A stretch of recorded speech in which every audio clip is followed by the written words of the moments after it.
This is what the cyborg future looks like. Most everyone is enhanced with technology. Many even surgically upgrade their bodies with powerful bionics.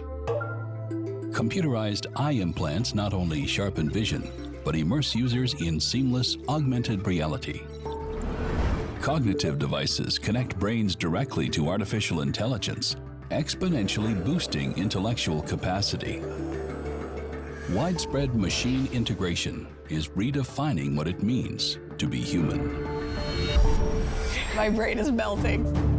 Today, scientists are blazing a trail to this very future. These devices are going to make us more powerful, more independent. I want to know what breakthroughs are being made. It's a radio that captures your thoughts in real time. I'm improving the human body by implanting devices into it. That will forge the future too? Look, Ma, I'm a robot. The cyborg revolution.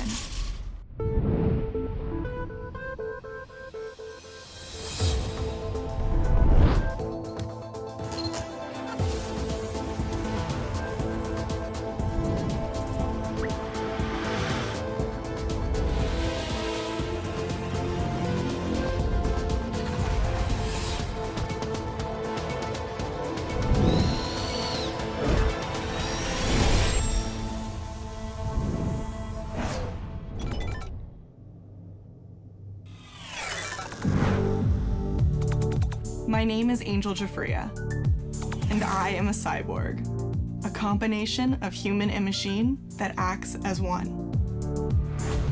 I was born without part of my left arm, and I've been wearing a prosthetic device as long as I can remember. They used to call me the bionic baby. This was my first ever multi-articulating hand. It was the big jump from this one grip pattern, this tripod, to being able to change the grip. I flex the muscles. It lets me move the hand. As my arm muscles move, they affect 2 electrodes resting on my skin, which allows me to control my bionic hand.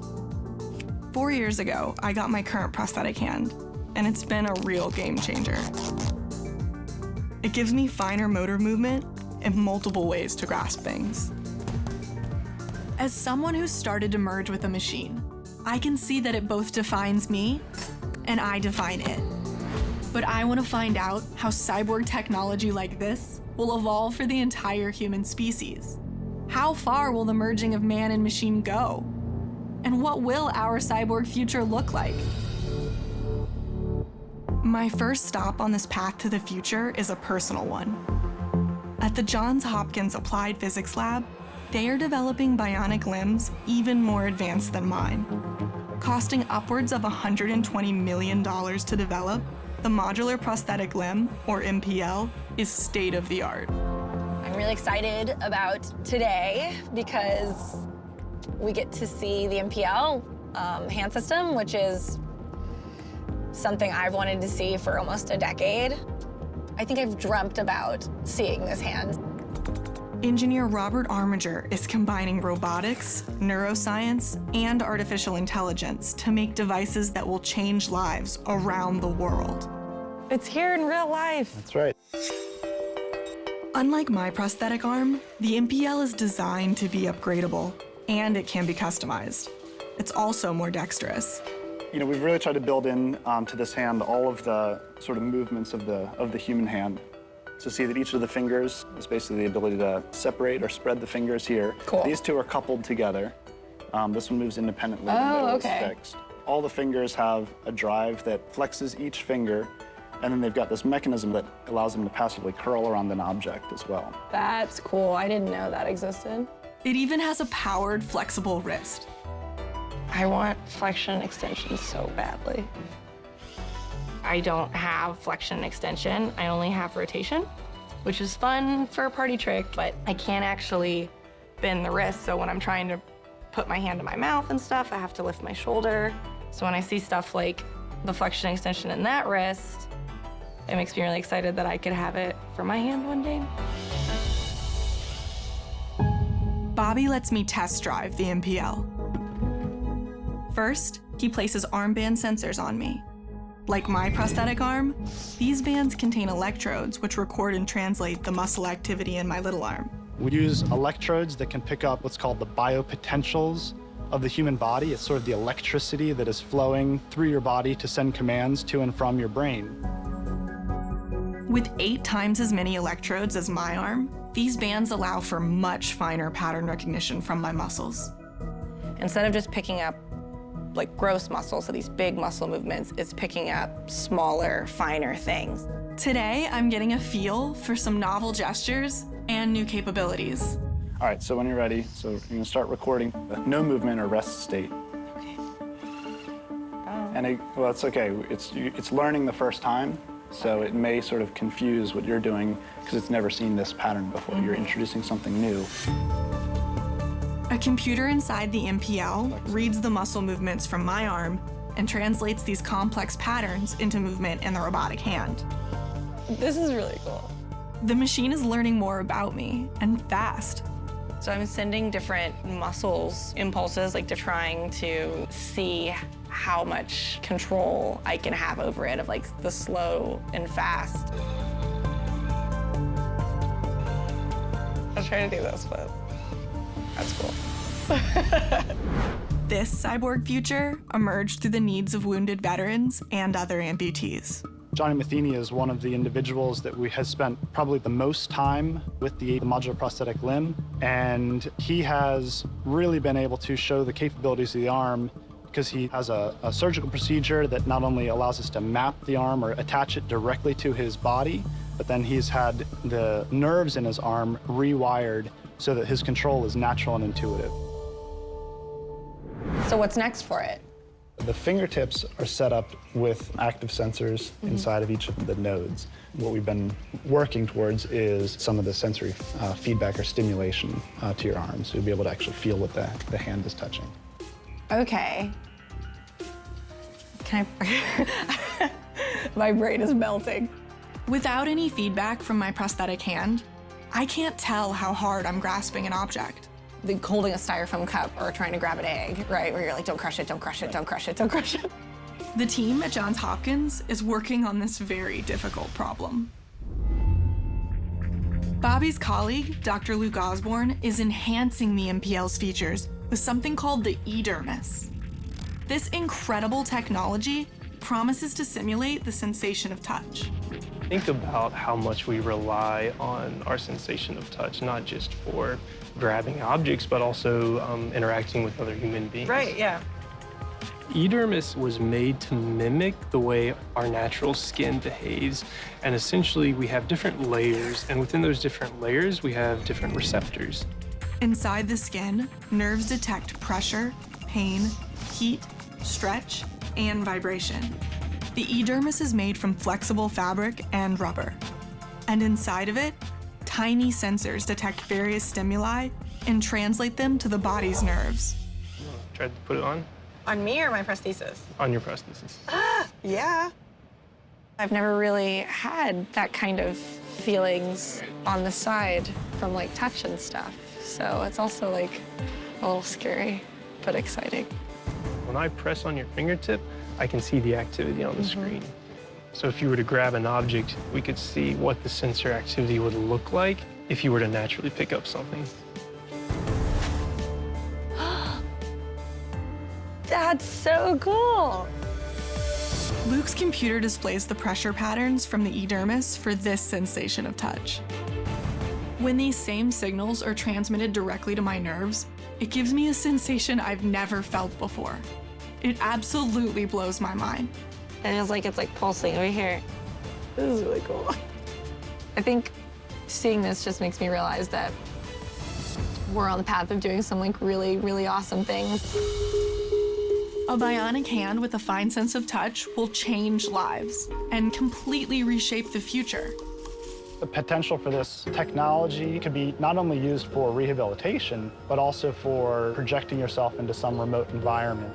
Like a remote control Iron Man, Bobby imagines a future where an arm like this could be used to perform complex tasks from just about anywhere. In the future, advanced dexterous bionic arms are a common feature on most robots. These worker bots perform complex and delicate tasks in environments too hazardous for humans. From hundreds of miles away, skilled operators remotely perform nuclear cleanups, fight fires, and even repair the space station from the safety of Earth. Mechanically enhanced humans have long been popular in sci-fi stories and superhero comics. As a partial machine myself, I'm excited by the real superpowers that our cyborg future will bring. But in everyday life, making cyborg technology work seamlessly with the human body is hard. When it comes to enhancing the human body with technology, balance is essential. Weight, speed, strength, these are all factors that must be considered when designing and engineering wearable robots. At Bionics, Jason Jones is taking on the daunting challenge of bringing man and machine into sync. Our main purpose is to enhance human capability through robotics primarily, right? So either for medical purposes or for industrial. They've developed several true-to-life exoskeletons. In my lifetime, I think you'll see more of people being augmented by machines. The approach we're taking is instead of replacing people, let's make it so they can do more. If they want to, they can work into older age because they have enhancement. Jason's colleague, Zach Haas, shows me exactly how their exoskeletons boost worker productivity. This model is already being used in factories. See how it feels? I feel like I'm supposed to be really, really strong now. Right. Now that I have this on. This is designed to really give sort of superhuman endurance. Okay, Yes. I'll take that. There you go. So now as you go to raise your arms, you'll feel it kick in, yeah. Oh, okay, yep. Feel it? Yep. And then, What's it feel like? like my arms are like free floating. There you go, that's the key word there. This free-floating sensation happens with mechanical spring-driven technology, which reduces strain on the arms from repetitive motion. It's so wild. I can absolutely feel the power and how it would transform industry. But for some, it might be intimidating. Do you think there's a little bit of fear in the idea of like presenting some of these technologies? Yeah, a little bit of sort of, there's just this idea, what is the robot? Am I a robot now? Am I working with a robot? What does that mean? It's a machine that we're now strapping to your body. Right. And it's got to work with you and you've got to work with it. A little bit more personal. A little bit more personal. So yeah, there's definitely more sense of trepidation there, but once people see the benefits, a lot of that disappears pretty quickly. Look, Ma, I'm a robot. Not only do exoskeletons boost human productivity, they can also restore locomotion to those who've lost it. I'm gonna get to meet somebody who uses one of these exoskeletons and has this whole interface with technology like I do. At the age of 32, Jess McNair experienced multiple strokes and lost the ability to walk. It affected the right side of my body. It also affected my balance and vision pretty severely. It's been a journey. With the help of physical therapist Jen Masievich, this exoskeleton is changing Jess's future. 1, 2, 3, push.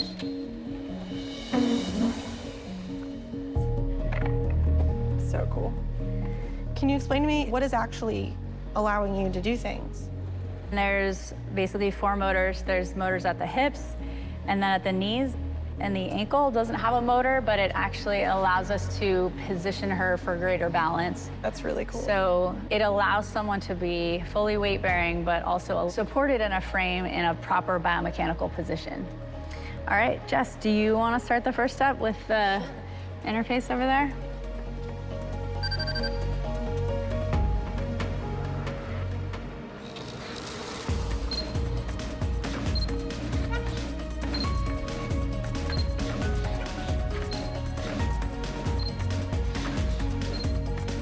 That's so cool.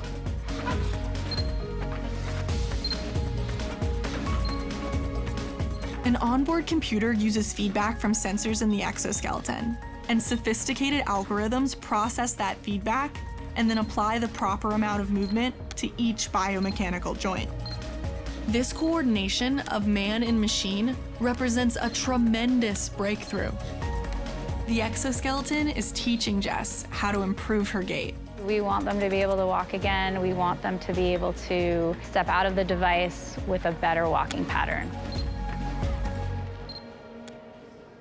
What do you hope to see in your lifetime? The goal is to make it smaller, lighter, more adapted to the human body and less apparent. So you want it to be like more of a part of you then? Exactly, yeah, more bionic. Exoskeletons like these have humble origins. Early versions of this technology were clunky at best and seem laughable to me today. One may witness a scientific endeavor to convert a man's legs into those of a giant. But every evolutionary path must start somewhere, and our cyborg future is advancing fast. The team at Exo would know. They've also developed exoskeletons to assist with punishing physical outdoor tasks. Carrying large, heavy loads over long distances or increasing endurance, that kind of thing. These powered exoskeletons can help a person carry a 200-pound pack swiftly across rugged terrain. Incredibly, the wearer would only feel a mere fraction of that heavy weight. These here are hydraulic cylinders, and they basically are kind of like a parallel muscle with your quads. So you can press down harder if you're walking up a hill, for example. It'll give you a little amplification. The design attempts to amplify your force, right? So if you're applying a certain amount of force, and it would add to that to kind of offset the effort that you're putting into it. That's really cool. In the back, you know, there's electronics in here, and there's a hydraulic pump and control systems. And then we talk about mud and rain, obviously, the electronics. Yeah, the challenges they're pretty big challenges in I have those challenges myself, so. Future versions of this cutting-edge technology will someday be widespread. I think in the future, you'll see many people wearing assistive devices on a daily basis. I'm almost certain that those devices will be controlled at some level through interaction with the human's nervous system or their brain. By enhancing our bodies with advanced robotic exoskeletons, we're taking a step closer to the cyborg revolution. In the future, miniaturized, power-boosting exoskeletons are integrated into custom garments. With the press of a button, superhuman strength and endurance is available to everyone. This body augmentation reverses the decline of old age, restoring youthful vigor to anyone who still has a passion to work or explore. In our cyborg future, wearable machines will augment our physical selves, and wearable computers will augment our minds with instant access to worlds of information. I would wear wearables, yeah. How will advanced wearable computers impact the way that people work, learn, and interact with their world? To find out, I've come to Atlanta to meet a true pioneer in wearable computing, Thad Starner. For me, the real killer application for these wearable computers is augmented memory. Machines that become part of your mind, give faster access to knowledge, make you stronger in the sense that you have all this information you can use to help you on your day-to-day life. So this was the first thing you worked on at MIT? Right. Most people had no idea why you'd want a mobile computer because laptops weren't even out there yet. While attending MIT, he became frustrated by his inability to retain what he'd learned in class. So Thad built this augmented memory system to take better notes. You ready? Oh, I'm gonna put it on.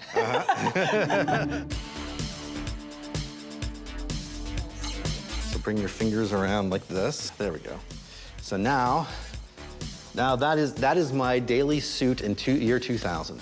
So you'd have this plus a car phone plus a 7-pound lead-acid battery. Do I look really stylish? Actually, it looks pretty good on you, to tell you the truth. Yeah. Though retro now, Thad's system had a portable computer, typing device, and a heads-up video display over one eye. I found that once I had the ability to take notes in class, and especially this portable system, I took notes in person-to-person conversations. And that's one thing computers are horrible at right now, is assisting you during this sort of interaction. Right. But having a head-up display, you only use it when you need it, and it keeps your eyes in the world around you. And I find it to be really a good augmentation of the conversation. The heads-up display overlays information within the user's field of vision. The system can be used to access applications or the internet. It can also augment your surroundings with information that only you can see. Thad eventually led a team that turned this tech into a commercial product, Google Glass. That's the first functional one. We had to glue a cell phone to the side of our head to get a trackpad that worked. That's wild. Advanced smart glasses like these are making workers more productive in industries like manufacturing and healthcare. And it's easy to see why. By beaming information directly into the eye, the wearer can work on complex tasks, all while absorbing crucial information hands-free. It's actually lasers in the side here that's bouncing off. If you get it just right, you can actually see a little mirror here. It's kind of hard to see. Oh, but yeah. You get it? Yeah. Yep. And so it bounces off the lens and back into your eye. That's so cool. Breakthrough technology like this is getting smaller every year. Even now, it's being developed for contact lenses. The Mojo lens is less bulky than smart glasses and completely invisible to others. When paired with a smartphone, they not only display information for the wearer, but also improve eyesight. In the future, we'll see the technology disappear, it become widespread. To bring man and machine even closer into alignment, that is developing another cyborg technology that actually teaches the body and brain new skills with no training or practice required. This idea of being able to passively train these skills is something that's new. We haven't heard of it before. These are what's called muscle memory gloves, and they teach you skills like how to play a piano without your active attention. How does it simulate? What's happening? Okay, so let me show you the glove here. So what we got in here are little vibrating motors that are above the fingers. Oh, things are happening. Yep. These vibrating motors emit a particular sequence on my fingers. This stimulates and trains the muscles in my hand to do something I've never done before: play the piano. So she has the glove on right now. And what it's doing is it's using the vibration motors to actually tap each finger in the sequence of Beethoven's Ode to Joy. You will have that muscle memory in your brain. After the glove has trained my hand for a half hour, it's time to see if it worked. I don't play the piano, so this will be interesting. Okay. So let's take off the glove here. She's gonna put her hand down, and we'll see if she can do it. We're kind of excited to see what happens. And you're gonna start there. Okay. So try your hand, right? Having never learned to play the piano before, I've gotten the hang of it pretty quickly. By training the muscles in particular ways, these gloves rewire the brain, giving the user a jump start in developing fine motor skills for just about anything. And we've been able to do that not just for piano pieces, but also for things like typing, for Braille. Muscle memory gloves are already changing lives. One of the things we're excited about is the rehabilitation side of these gloves. We can help people who have had partial spinal cord injury. Like this man. The glove is even rehabilitating muscle coordination for people who've experienced strokes. You can actually stimulate the hands such that people regain some sensation or dexterity. I really believe that these on-body devices are going to make us more powerful, more independent. Wearables like these that augment the mind and train the body with new skills will usher in a cyborg future for all of us.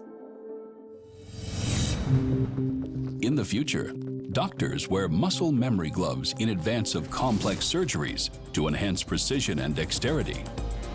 The devices are tailor-programmed for each procedure to passively train the surgeon's hands. During the operation, augmented reality contact lenses provide a dynamic 3D roadmap of the patient's body. As a result of these protocols, success rates are soaring above 98%. External machines won't be enough to make the merging of man and machine complete. We'll need to surgically integrate the technology inside our bodies. To experience this integration myself, I'm outside Seattle to meet a controversial biohacker. He's offered to implant a computer chip inside my body. I'd heard a lot about it from some other people that I had met within this transhumanist community, which is like a group of people who believe in changing and upgrading your body. Like most transhumanists, biohacker Amal Grafstra believes technology will fundamentally change the human species, helping us evolve beyond our current physical and mental limitations. I'm improving the human body by implanting simple devices into it and then change my capabilities as a human being. That's biohacking. Amol has turned himself into a lab rat for his own inventions. He has 5 functional devices implanted across his body. So, Those are implants. These are implants, yeah. So they would just go, you take a 4-gauge needle, make a pocket, and then just slide it in. Very cool. There it is. So this is the new size of this prototype, this huge one. Yeah. Giant 35mm diameter implant, right? That's a big one. That's a big one. I've had it for a while. Each chip serves a particular purpose. This is like a payment card from the EU. I'm converting them into implants for people. Imagine that, paying with the swipe of your hand. But integrating machines into our bodies has led to a lot of resistance. So from when you first started out, do you feel like people have gotten more receptive? In general, yes.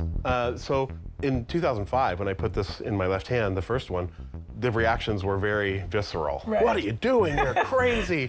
Oh, we should get him, he's supporting the government New World Order. That kind of thing. And now, you tell somebody on the street, I got a chip implant, they're like, oh, I heard about that. However, as society becomes more receptive to the idea of cyborg technology inside the body, new ways of using it will emerge. By incorporating magnets into his body, Amol has found that he's created an entirely new biological faculty, giving him an unprecedented sixth sense.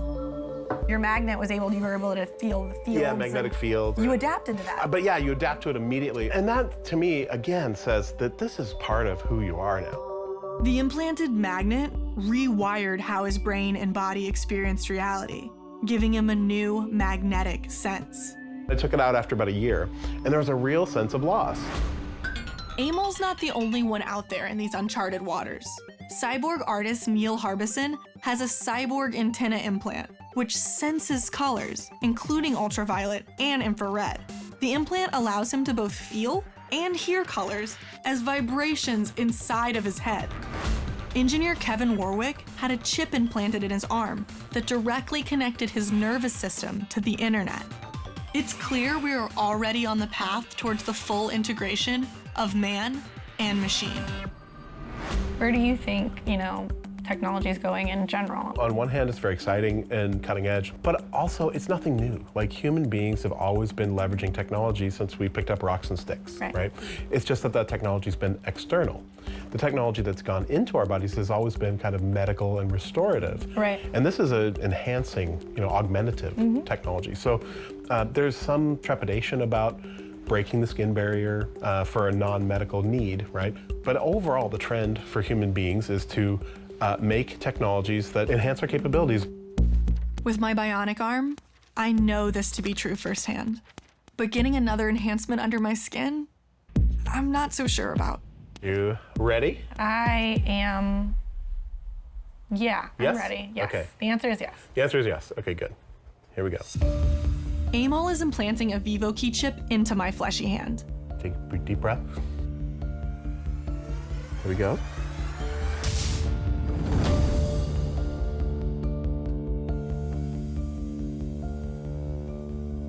Yay.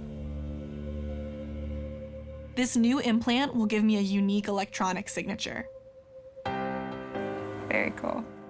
With it, I'll be able to unlock all kinds of devices and pay for things with a simple swipe of my hand. I think that it's going to be a point where everyone's chipped at some point. There's going to be something. It might not all be the same chip. Some people might have like a glucose reader. Right. Some people might have something else. Some people will have a cognitive implant. It's to the point where we can just put it in our bodies and it becomes part of who you are now. Yeah, I love that. Let's see if this thing actually works. So go ahead and press the button. And now back of your hand across there. Just like that. Cool.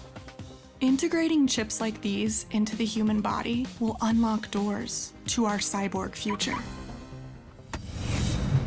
In the future, multi-feature chip implants the size of a pinhead replace most wallets and mobile phones. Everyone just swipes their hands to pay, unlock everything, and confirm personal identification. The magnetic sensor enhances orientation, operating like a compass. It lets users feel direction. No one ever gets lost.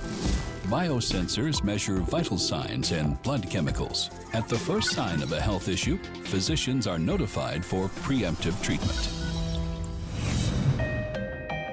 It's pretty easy to see how cyborg technology can improve the body. But integrating it into the human brain is a far more complicated and dangerous task. Neuroscientist Dr. John Donahue is forging the difficult path to this very future. We're in Providence to meet with Dr. John Donahue, talking about implants. Like I have the implant in my hand. He puts them in your brain. John led a pioneering team that created one of the first brain-computer interface devices. It's called BrainGate. We actually peer into the brain and look at thinking about movement. When we first put an electrode in the brain, we didn't know whether somebody could control anything.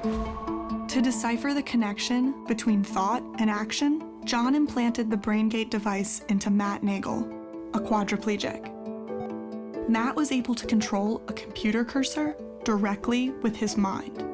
So the whole idea of a brain-computer interface is to help a person who is paralyzed to be able to move again or be able to communicate or interact with the world. Open. John achieved this breakthrough by using computers to read the brain signals inside Matt's skull. The first technology to do this was developed in the 1920s by German psychiatrist Hans Berger. He invented an instrument he called the electroencephalogram, or EEG. The device measures the brain's electrical activity through the skull and represents it as complicated lines on a graph. However, decoding these brainwave patterns is an immense challenge, especially when the goal is to control complex movement. Imagine that those signals coming from your hand to control that were not coming from your hand, but from your brain.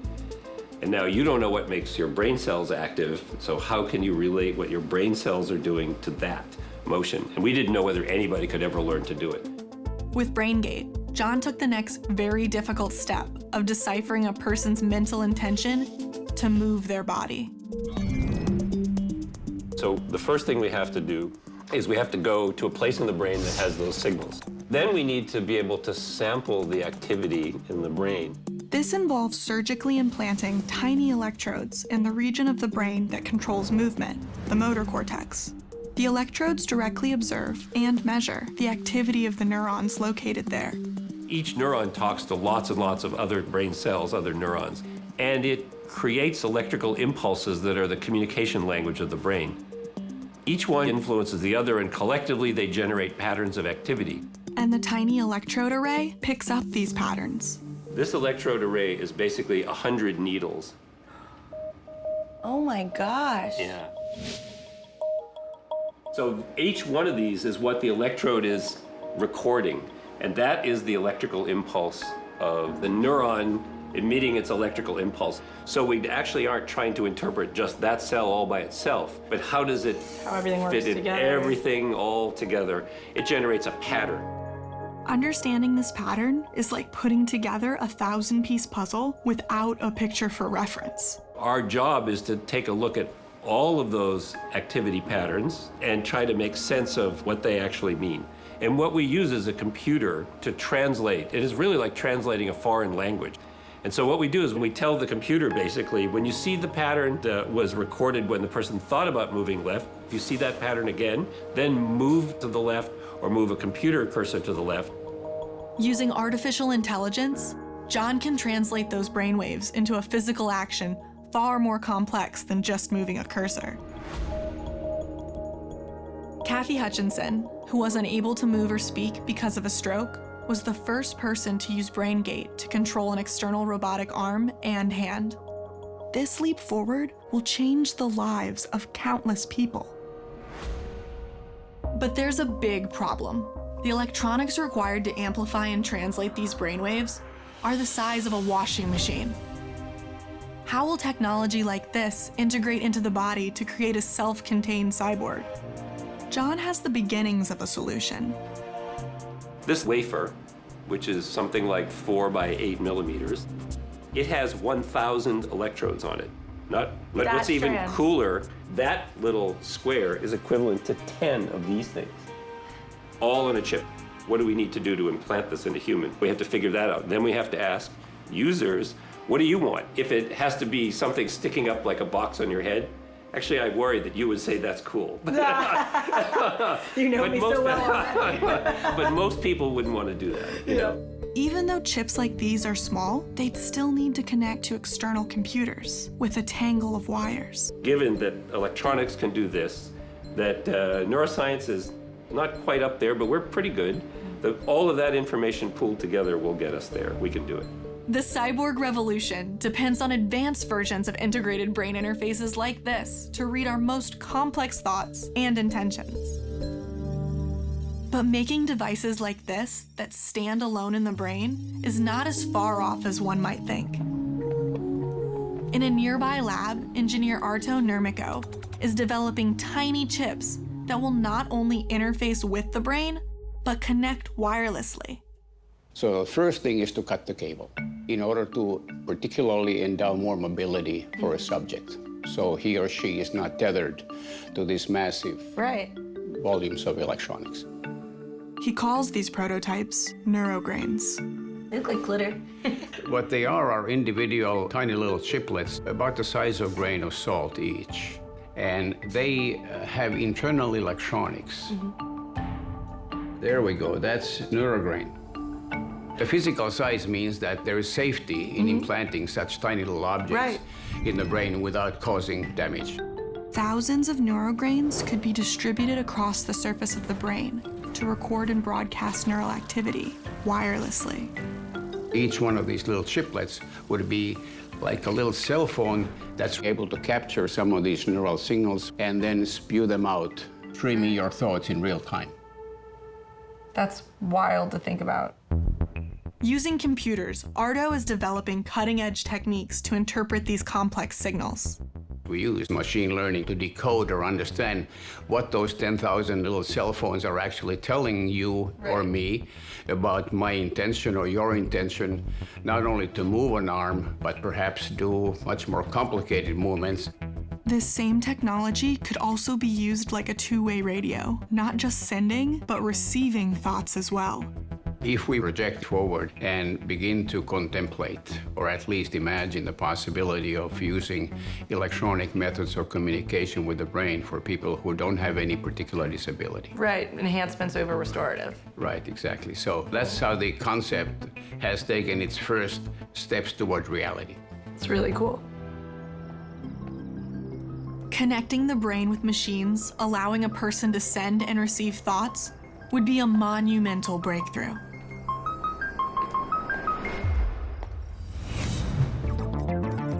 In the future, brain implants replace computers and connect wirelessly with the internet.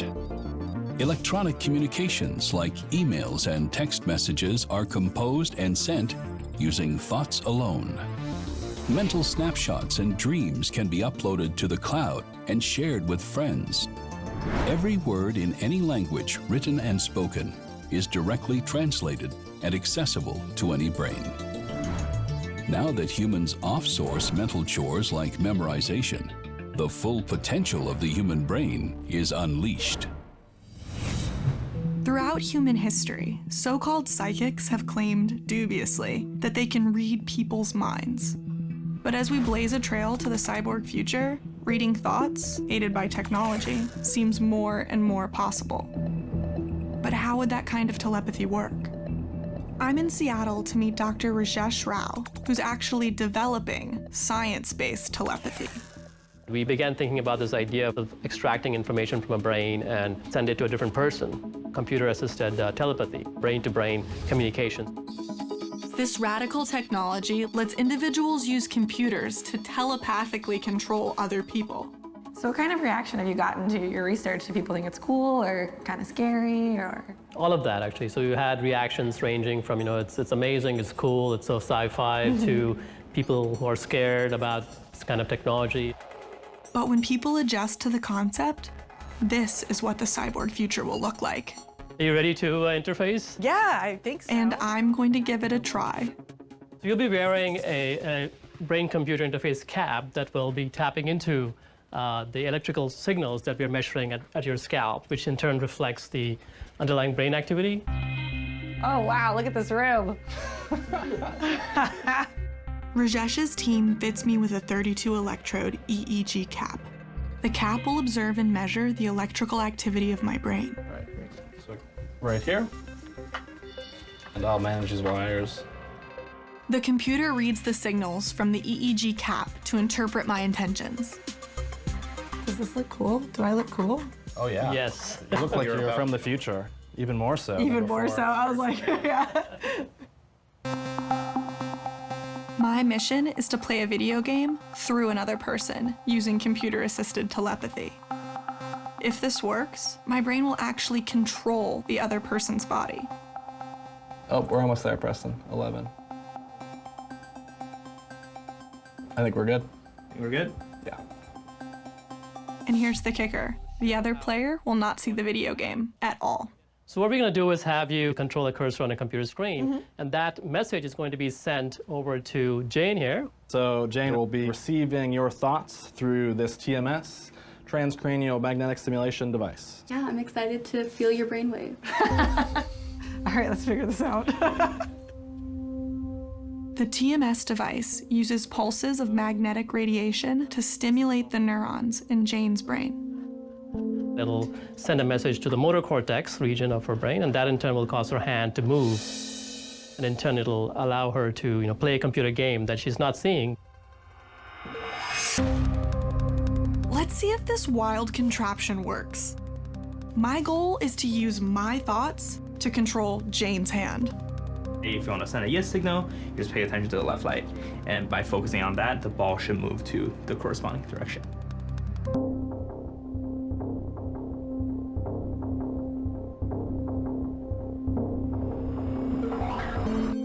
By concentrating on the area of the screen that says either yes or no, I can move the cursor left or right to indicate my choice just by thinking about it. When I select yes, Jane will receive the stimulation in her brain from the TMS device to click her computer mouse. No stimulation. Now it's time to see if I can send a signal to Jane's brain just by thinking and selecting yes.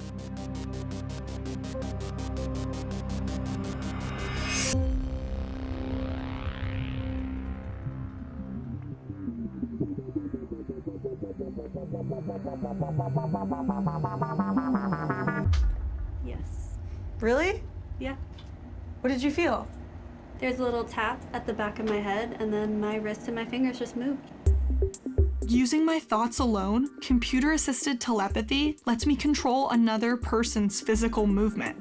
I know I'm not thinking to move it, my hand just moves. It's like a reflex, like when someone kicks your knee and it just moves. That's what it feels like. That's so weird. Rajesh is using this technology to forge a cyborg future even more mind-blowing. Our goal is to connect brains together such that the connected brains can solve a problem that none of the brains individually could solve. Networking the minds of entire communities and industries together could radically transform society. As the plan to have more people to have the whole net kind of thing? Yeah, so in the future, maybe you can unleash the kind of creativity that a single person cannot. So by having many brains collaborate on a project together, perhaps you can solve very hard problems. By networking brains with complementary strengths, the whole would be greater than the sum of its parts. And with this kind of mind-melding cyborg synergy, humankind might invent new forms of green energy and reverse global warming, decipher the mysteries of human consciousness, or even answer the question of what happened before the Big Bang. The sky is no longer the limit. But with any new and disruptive technologies, society needs to weigh the benefits against the risks. How cyborg technology will change the world is unpredictable. As with any device, we need to look at the privacy and safety issues, more so in the case of brain-computer interfaces, because it has the potential to change who you are. It's easy to take for granted that the contents of our brains belong to us. But in the cyborg future, that might not be the case. That personal, private information that makes every person unique could potentially be abused. In this world of neurotechnologies, ethics is hugely important. You could call the invasion of your brain as being the ultimate sacrifice or ultimate leap. Or you could say, well, it's just another increment in the pathway of losing the ultimate privacy, which is the privacy of your own thoughts. And in the future, who will benefit from things like cognitive enhancement? Will the privileged be the only ones that can afford to download a lifetime of learning into their children's brains? Or will everyone gain access? The cyborg revolution has the potential to upend society. But many are excited about the transformative possibilities of a cyborg future. Let's imagine we're linked neurally, right? Yeah. We lose the language completely, and now it's just thoughts and feelings and concepts, and like, who knows, right? So it could definitely fundamentally change humanity. I really believe that this technology can, when it becomes part of us, make us more of what we really are, which is human. Despite some valid concerns, I'm hopeful that science, technology, and the human spirit will find helpful solutions. As for me, I expect everyone will become a cyborg one day. And I can see a future where individuals choose to upgrade their physical body parts with robotic ones once they have better features. The cyborg revolution is coming. And as a cyborg myself, I couldn't be more excited.